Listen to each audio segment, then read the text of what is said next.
اسلام آباد supreme court نے election tribunal کی تشکیل سے متعلق لاہور ہائی کورٹ کا فیصلہ معطل کر دیا۔ تفصیلات کے مطابق سپریم کورٹ میں الیکشن ٹریبونل کی تشکیل کے لاہور ہائی کورٹ کے فیصلے کے خلاف الیکشن کمیشن کی اپیل پر سماعت ہوئی۔ چیف جسٹس قاضی فائز عیسیٰ کی سربراہی میں سپریم کورٹ کے 5 رکنی لارجر بینچ نے سماعت کی۔ آستانہ وزیر اعظم شہباز شریف نے شنگھائی تعاون تنظیم کی سربراہی اجلاس میں زور دیا کہ افغان حکومت کو یقینی بنانا ہوگا کہ ان کی سرزمین دہشت گردی کے لیے استعمال نہ ہو۔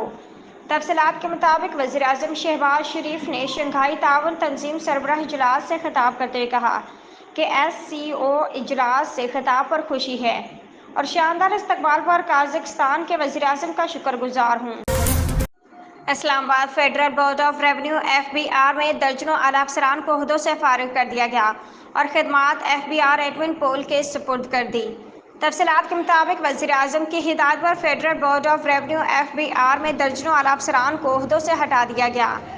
ذرائع نے بتایا کہ گریڈ 20 کے 27 افسران عہدوں سے فارغ کیا گیا اور خدمات FBR ایڈمن پول کے سپرد کر دی گئیں۔ اسلام آباد وفاقی کابینہ نے بجلی کے فکسڈ چارجز میں اضافے کی منظوری دے دی۔ وفاقی کابینہ نے بجلی کے صنعتی صارفین کے لیے فکسڈ چارجز 184% تک بڑھا دیے ہیں، جبکہ کمرشل صارفین کے لیے ماہانہ فکسڈ چارجز میں 150% اضافہ منظور کیا گیا ہے۔